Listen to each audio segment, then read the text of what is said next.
نننے زمون سبق سورة المائدہ شپگم سپارہ پنزم نمبر آیات خوانوالی تر شپگم نمبر آیات پورے.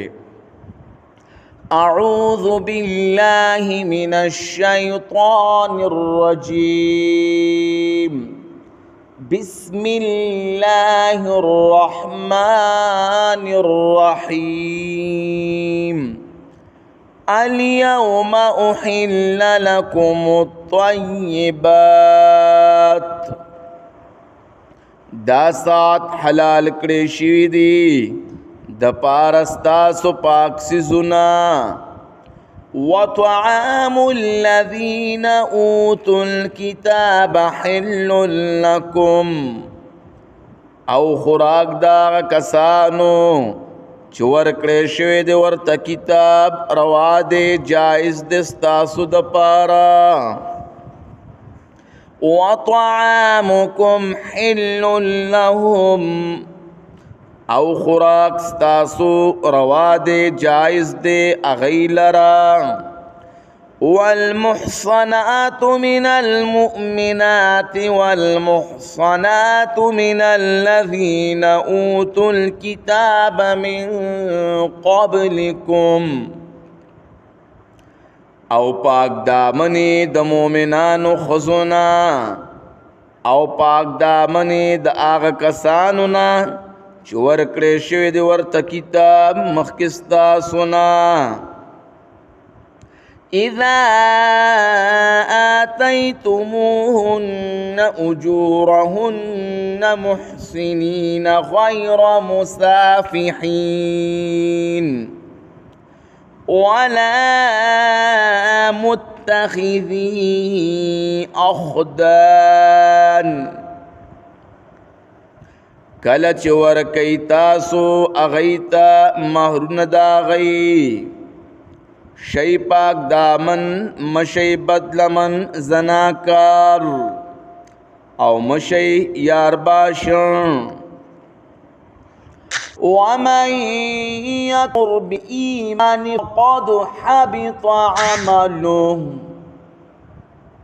او چا چې کفر وکړ پس د ایمان نه نو تحقیق سره برباد شو عمل ددو.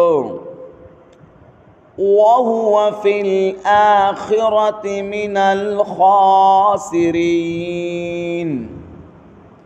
او وی بده په آخرت کې د تاوانیانو نه. یا ایها الذین آمنوا. اے ایمان والو اذا قمتم الى الصلاة. کله چې ودرېږئ تاسو منځ ته فاغسلوا وجوهكم وأيديكم إلى المرافق. نو وینځئ مخونه خپل او لاسونه خپل سره د څنګلو. وامسحوا برؤوسكم وأرجلكم إلى الكعبين. او مسو کوي پسرونو خپلو باندې او وینځئ خپل خپې سره د ګیټو. وَإِن كُنتُمْ جُنُبًا فَاطَّهَّرُوا. او کئی تاسو په حالت د جنابت کې نزان خپاک کئی غسلو کئی. وَإِن كُنتُم مَّرْضَىٰ أَوْ عَلَىٰ سَفَرٍ. او کئی تاسو بیماران یا په سفر باندې. او جاء احد منكم من الغائط. یا راشی یو تن ستاسونا دلویو بولونا. او لامستم النساء فلم تجدوا ماء فتيمموا صعيدا طيبا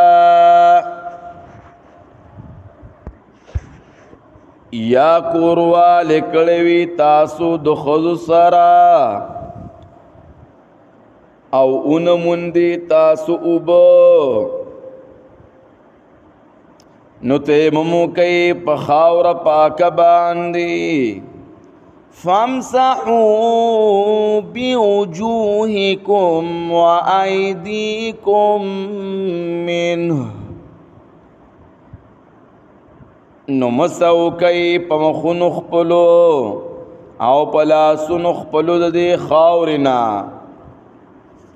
ما يريد الله ليجعل عليكم من حرج اراده نکي الله چوغرزي پتا سبان ستنگ سيات ولكن يريد ليطهركم وليتم نعمته عليكم وَلِيُتِمَّ نِعْمَتَهُ عَلَيْكُمْ لَعَلَّكُمْ تَشْكُرُونَ لیکن ارادہ کئی اللہ چھ پاک کی تاسو لرا او چھ پورا کی نعمت خپل پتاسو باندی خامخا چھ تاسو شکر باسی